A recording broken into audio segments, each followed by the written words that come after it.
Bellator 267 Lima versus MVP. This is the weigh-in recap show. Full card predictions and a betting breakdown for you guys. Much love to everybody tuning in. Make sure to smash the like button. I need at least 105 likes on this Bellator breakdown. If you're new to the channel, make sure to subscribe. We'll talk about each fight on the card, work our way to that main event rematch. We'll have some images from the weigh-ins also for the main event fighters. But let's get into the first fight of the night. Khurshed Kakhorov versus Jair Jr. Now, both fighters on weight here for this bantamweight division fight. As far as the physiques go, both guys in very good shape.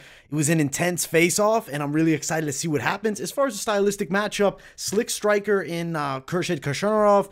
Jair Jr., Thai-esque style of striker, has competed in Thai boxing. I feel like Kakhorov has some real advantages here, though, with the speed. I feel like he's a lot stronger in the clinch. Potentially will put Jair Jr.'s back up against the cage and work knees from that position. Junior does have some decent Brazilian Jiu-Jitsu from the bottom. That could be a factor. He definitely will be throwing up submissions. Could see Kakhorov getting on top of him and controlling. I do expect a high pace from both guys. Should be a pretty damn good fight. Honestly, I think that Khurshed is a legit prospect here in this Bellator bantamweight division. 7-0.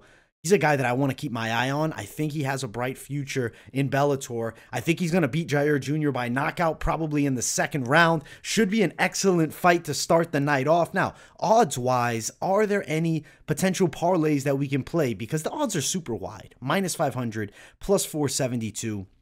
Over 1.5 is -140 here. Under 2.5 is -135. Fight ends inside the distance, -190.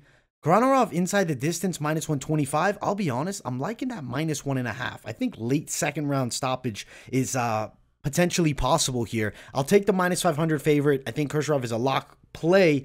As far as the props, I think more so that over 1.5. Maybe you do Kakhorov inside of the distance, but they are bantamweights, and there is potential for this fight to go the distance. So I like over 1.5 at -140, though I see a stoppage for Khurshed at some point in this fight. Pretty good fight to start the night off.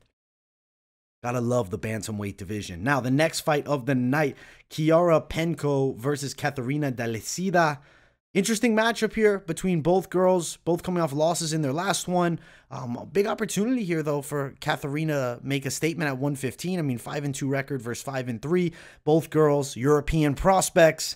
I'm excited for the matchup. Stylistically speaking, I think that the southpaw, Katharina, is going to be a problem. She has a pretty nice double jab overhand, which she's definitely going to look for here. I definitely think it lands because Chiara does leave her chin a bit high. I'd say she's a bit stiff. You don't get a ton of head movement out of her. She's an okay striker offensively, but defensively, some deficiencies there. I feel like the speed advantage also lies with Katharina. I expect her to win a unanimous decision over Chiara Penco. Betting-wise, it is women's MMA, so high-risk action especially. I mean, all betting is high-risk, but now add in lesser experienced girls. It's a near pick'ems, though, at -115 to +123 at best value. If you can find that -115, Katharina's a decent play. I'll more so lean you towards fight goes the distance here. That's -225. Don't really want to play the winner, but if you do want to play -225, there is some value there because I do expect this fight to go all 3 rounds, with Katharina Dalisda getting the victory by a decision. Now, the next fight of the night, Fabacary, Diatta, and Nathan Rose. Slight size advantage for Rose is a good factor here. The odds are super wide right now. -229, +220 at best value for Nathan Rose. I think Nathan Rose is a legit problem here for Fabacary Diatta. As far as the style goes, Diatta does have some nice Muay Thai. He's very bouncy with his style, fast hooks inside, and he's also a good athlete, but as is Nathan Rose. I think Rose may even have a little bit of a strength advantage, especially in those clinch situations. Slightly better wrestler. I do think he could potentially land some takedowns. Good forward pressure style of striking.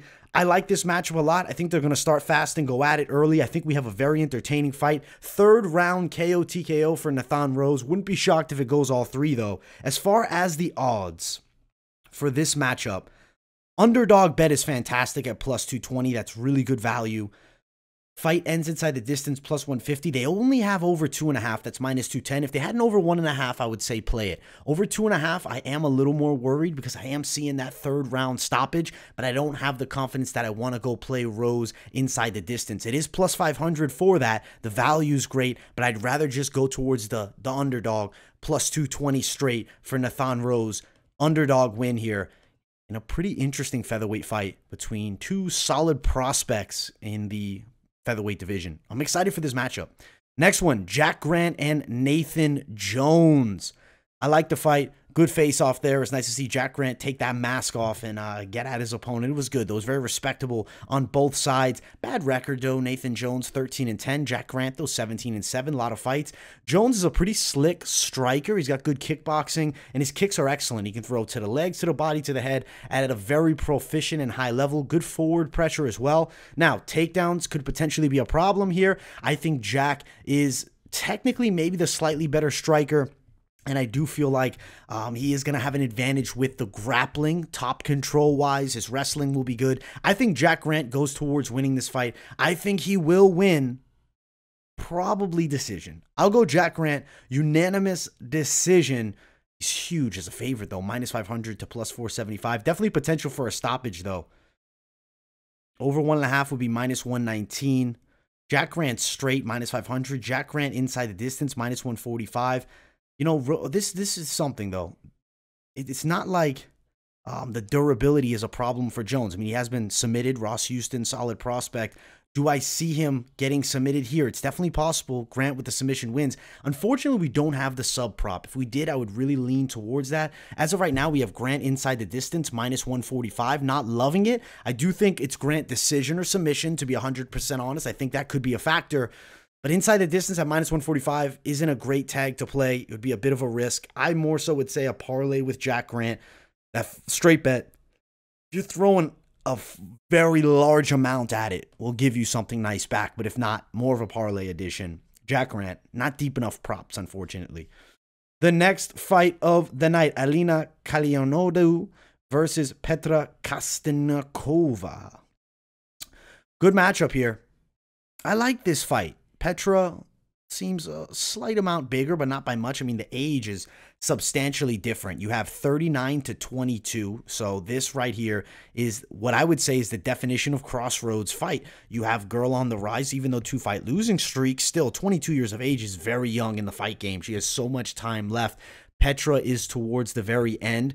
I think the youth advantage is a factor. She'll be faster. I do think her kickboxing skills are a little bit better, and the speed I really feel like is going to be the difference maker, especially with potential body kicks being thrown by Elina. I think that she'll be able to outstrike Petra, who's a pretty tricky southpaw with rangy striking, but I don't think at 39 she's going to get the W here. Elina Kallionidou, victory by a unanimous decision. Odds-wise, they have Elina at a minus 260. Oof. Plus 257 for the dog Petra. Fight goes the distance here would be the play, but that's minus 260 as well. Not great value.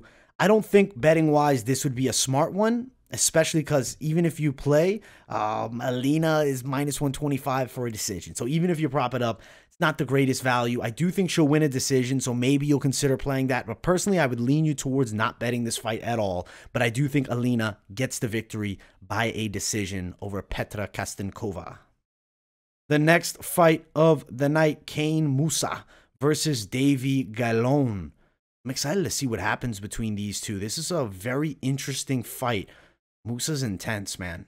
Mousah is very intense. Nasty kickboxing. Very good from the range with his kicks. And he's also superb athlete with a lot of speed. And his grappling's good too. On the opposite side, Gallon's a decent striker with some solid level changes. And he does mix it up well. You see the most recent win. That's a W almost 2 years ago against Ross Pearson. At the end of the day, even though Ross Pearson was far towards the end of his career, that's still a pretty decent win on the resume. You see some of the recent results. Tends to go the distance in Bellator. I think Mousah has the ability to get a stoppage, but it's not like this is an easy guy to put away in Davy Gallon. Seeing them face off gave me a little more confidence in the durability of Gallon because he does look in pretty decent shape. But I still think Mousah wins the bout. I think there's a potential play maybe It's unfortunate. I wish they had the over 1.5. Over 2.5 is -165, so the fight is expected to go the distance. I think it definitely could, but Mousah has the power to potentially stop him. Not extremely likely. I like Kane Mousah as a potential straight play. I do think he can get the victory here. Mousah decisions +135. It's okay. I'm feeling this fight might be going the distance. If you want to touch the over 2.5, you could, but I think there's better bets on this card. I'll go Mousah wins by a decision. Potentially has the power for a TKO, but I think alone will be a tricky fight and will come in pretty good shape here because he did look solid on the scales. But yeah, Kane Mousah is the play. Now, the next fight of the night, it is our featured prelim. Louis Long, Michael Dubois. Dubois looked intense with his look at the face-offs. He was in very good shape. Dubois is a powerful striker who's going to come out really fast. He's going to make it entertaining. I don't know why he gives me a little bit of Julian Lane vibes, even though not saying he's anything like him, but that's just kind of what I see from the face-off. He seems intense and ready to go. He's got decent grappling, really heavy kicks. He's going to look for the stoppage early. I think this fight does not go the distance. Louis Long, good, tight striking style. He has nice boxing and good amount of head movement, which is going to make it hard for a Dubois who throws mostly power shots and might be a bit telegraphed with his attack. I like the forward pressure of Long and the physical strength. I think he's a superior mixed martial artist, better grappling as well. Louis Long, very confident prediction here. As far as the bet on Long, he's a -326. I think there's high likelihood he does come through.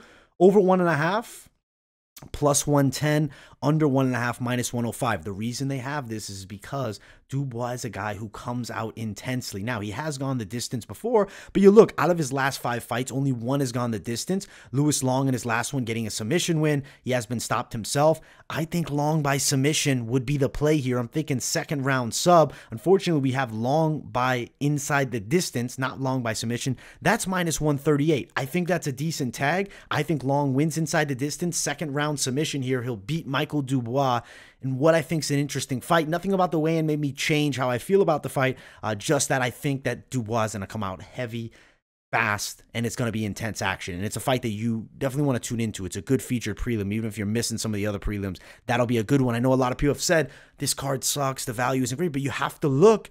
The name value isn't fantastic, but there's some real good prospects from all over on this card, and I think you should tune in for that reason. But let's jump to the main card. If you haven't yet, smash the hell out of that like button. I need at least 105 likes on this full Bellator breakdown post weigh-ins. Yves Landu, Tim Wilde to start it off. This should be a damn good one. Wilde in the last one, he beats Charlie Leary. Leary's a good fighter. Terry Brazier on the other side was the win for Landu. This is a very interesting matchup. Landu is live as an underdog. I expect a scrap between both these guys. Landu's a real aggressive striker with nice kickboxing skills. His kicks from range are extraordinarily fast, and I would say his attack is dynamic overall. He's an athlete, and he's even acrobatic. You've seen some of the post-weigh-in stuff, or excuse me, the post-fight stuff. The man can definitely move his body in crazy ways. Wilde, pretty slick striker, likes those hands low. He is pretty comfortable and confident out of both stances, and what I do like is he has some really good combination striking, and he's down to brawl. I expect him to drag Landu into a damn good fight. Little bit of a height advantage for Wilde, even though he lacks much in the reach, only 0.5 as far as the reach goes is the advantage for Wilde. I do think he'll win in an impressive fight here, back and forth battle. I like third round stoppage for Wilde, but if it goes the distance, I wouldn't be completely shocked here. And I also think Landu has a fighting chance regardless of what the odds are. I think that Landu at +180 is a valuable underdog. Wilde's the -200 favorite though, and the props are widespread for this one, so we'll have a lot of options. Let's see, Landu wins by KO TKO is +550, Wilde KO TKO +350. You want to pick the rounds, that's a riskier bet to do. If you did play Wilde wins KO TKO round 3, that would be +1400. The plus money's great, but it's not necessarily worth it. Fight could end inside the distance, that's +120, but not feeling superb confidence in wanting to throw money down at this fight, but I do expect Wilde to get a hard-fought win over a very game Yves Landu, who is definitely a valuable underdog. We talked about him on this week's Best MMA Bets. He is live, though I have Wilde winning the fight. And let's see, do they have the weigh-in images? Yes, we do. So we can look at them face off. You see incredible shape for both men there. I like the size advantage for Wilde. I do think that will be a real factor here. There's the face-off so you guys can see it well. The solid face-off, I'm going with Wilde for the victory. You should get it done. What I think is going to be an intriguing fight to watch, for sure, for certain. But let's jump to the next fight. It is Luke Trainer, Yannick Bahati. So as I mentioned, lesser experienced Luke Trainer if you watch videos earlier on in the week, but he has a very good skill set. Yannick is a beast. We can look at the images from weigh-ins of both these guys here. Yannick is jacked, but you know what? You can't sleep on Trainer. He comes in good shape. He's a big guy. Obviously, some muscle advantages for Bahati. I think he'll just end up gassing here, even if, you know, it gets to that point. I don't know if it will. I think that Trainer will give him a lot of issues. He's got good Thai boxing, and he's also really confident. I mean, being 4-0, he's definitely got the confidence of a legit undefeated fighter. 6'6", 84.5-inch reach. He has the physical attributes to be a problem. Good takedowns, and honestly, some good submission skills, especially if he's on top. I could see him working towards the back of Yannick. Yannick is a decent kickboxer with good front kicks to the body. He's got that pressure forward style, but man, you know, I feel like on the ground, he's going to be a fish out of water with Trainer here. I think Trainer's going to put him on the floor, might beat him into submission, or may tap him out with a submission. I think first round stoppage, Luke Trainer, and he will put it on Bahati. I think Bahati has a good 2 minutes in him. Minus 450, plus 465, so the odds are very wide here. Fight ends inside the distance, minus 400. It's definitely expected to. Fight starts round 3. Fight doesn't start round 3, minus 175. That could be a good bet. Trainer wins inside the distance is minus 195. Let's see Trainer by submission, plus 300, TKO plus 120. The bookies see it as well. It's a mismatch, and it should be a victory for Trainer. If Bahati were to win, it's plus 725 by KO. That would be his best method, but I don't think he has it here. 31 years of age, not the oldest guy, but if you look, what is he, 1-4 in his last 5? Yeah, 1-4 in his last 5, and granted, not bad fighters. Dricus Duplessis, Mike Shipman, Damian Janowski, bad knockout loss there. Melvin Manhoef. I think he gets stopped in the first round. It's a lot of first round stoppages for him, and I think this is going to be Trainer's showcase fight. He's definitely a guy to keep an eye on. Legit British light heavyweight prospect here. Now, the featured bout of the night, Robert Whiteford, Andrew Fisher. Good matchup here. We'll check out the face-off. There's Fisher. He comes in good shape, as does Whiteford. Little size advantage there for Fisher, which I think does make him competitive in this matchup. You know, 36, 38, both guys over that 35 mark. I don't think either guy's going to be challenging for a title necessarily, but I do think they could make potential runs here. Whiteford is a tricky southpaw with really good boxing skills, and he is down to bang. Now, being down to bang like he is, he's definitely gotten caught and dropped before, and it definitely could happen here. Fisher is a decent striker who likes to come forward with straights, does use his lead hand as a good little range finder. Now, sometimes he's a bit square, but orthodox versus southpaw fight might be less of a factor than it would against other fighters. I think Whiteford can get the dub here, potentially the stoppage, but it's been a long time since Andrew Fisher has lost a fight, as it's been for Whiteford. He hasn't lost since he was in the UFC, and that is a long time ago. Granted, it hasn't been super active. My confidence on Whiteford, I'll be honest, after I saw the face-off and the size advantage, I think Andrew Fisher is going to be live here, guys. Too live to potentially pass up. He's going to be sitting around plus 216. I think Fisher could get the win inside the distance. Odds, Fisher inside the distance, plus 475. I'm just worried for Whiteford. I don't know. I think that he is a little bit better technically, but being nearing 40, not that he looked bad at weigh-ins, but he's potentially in a tricky matchup with the guy who's going to put a lot of pressure on him. I'm going to have to switch the pick, and I don't like doing this, but I will do it. It is obviously going to be a risk betting either guy here, but I'm really leaning towards potentially Fisher pulling off the upset, seeing them at the face-offs. Plus 216, Andrew Fisher. Potential inside the distance bet for Andrew Fisher, I think, would be the one. It's plus 475. I do think he could get a KO, TKO. That would be sitting at plus 1200. Maybe just play that, because that's fantastic. I like Andrew Fisher upset in this matchup.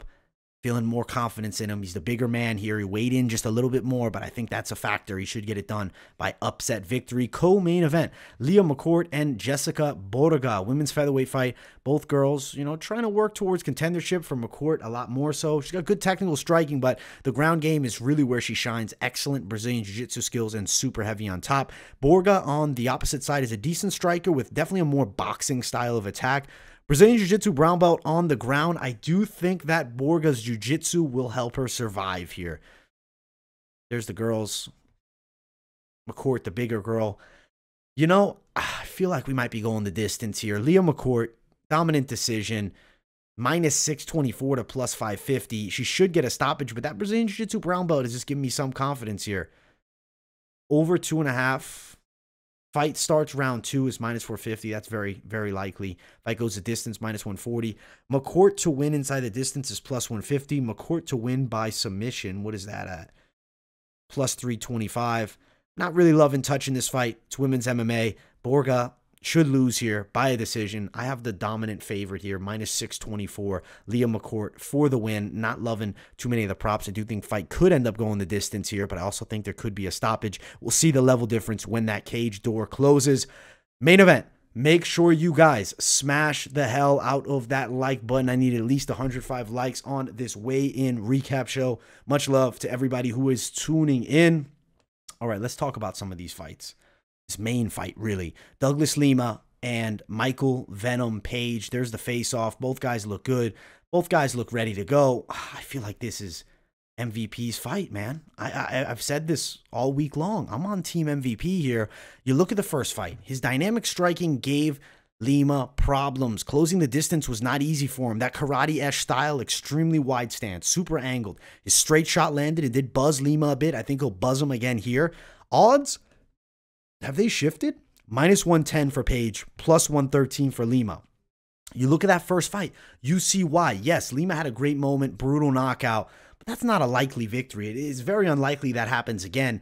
Page is in this fight to win it. I think Michael Venom Page gets a stoppage win. I think he can put down Lima second round, third round. I'm picking second, but I think it could definitely go later. I think Page may surprise us and end up winning a decision. I mean, I don't think it's super likely that it goes the distance. I think he probably laid stoppage, but I think he has the tools. What I'm saying is I think he is prepared for 5 rounds with Lima. He'll pick him apart in the striking realm. Now, on the ground, I'll be nervous for Michael Venom Page because he doesn't have a great ground game, but he's not an easy guy to get to the floor, and Lima, not the best offensive wrestler. He's more of a Muay Thai specialist striker. Good knockout power. Solid Brazilian Jiu-Jitsu. When he's on top, he is nasty. His low kicks are going to be a factor. Expect them from Lima. Watch out for the knee stomps of Page. I think he'll close the distance well. Stun Lima with a straight shot, especially being able to switch stances at the level that he does. This is a Michael Venom Page fight. I think Michael Venom Page wins. Knockout victory, upset win. Well, I guess now no longer an upset, but it was originally an upset when the lines first dropped. But victory that he avenges after his loss in the past. Page wins inside the distance, plus 220. Page KO TKO, plus 260. I just like the straight bet on Page if you're looking to play near pick'ems, minus 110. If you had him as a dog, you're definitely going to be happy now because the odds have definitely shifted a lot wider. Good matchup. Let me just look at one last thing. We'll look at if the fight does go the distance, that's plus 120. So it's not expected to. Lima decision plus 335. I feel like would be his most likely outcome. Page KO plus 260. Decision plus 285. I like Page here, and I like the straight bet on him. Overall, pretty swell Bellator card. I will give you guys a quick little parlay before I send you out of here. Now, be smart with this card as far as the parlays go, as far as really all the betting goes. I don't think you want to go too damn nuts with Bellator here. You could go these 3, minus 138. I think keep yourself a little bit on the safer side. Don't go too nuts here. Kane Mousah, plus 114 if you added him, but Davy Gallon is going to come to fight. I don't want to touch the girls here. I think Nathan Rose, plus 342 if you bring him in as a dog. 3-fighter parlay, some potential plays for you guys. Don't go nuts with the parlays. Be intelligent. Maybe you want MVP. Page, Long, Kakhorov, plus 185. I would say Long and Kakhorov are like the lead outs, you know, for the week of Bellator as far as the parlay would go. Much love to everybody tuning in. Solid plus 185 tag. Subscribe to the channel if you guys are new. Make sure to smash the hell out of this like button. Turn on the post notifications as well if you're just subscribing. Much love to everybody who supports. Thank you so much, and I will see you all in the next video and Fight Companion, Bellator tomorrow. Tune in. Peace, guys.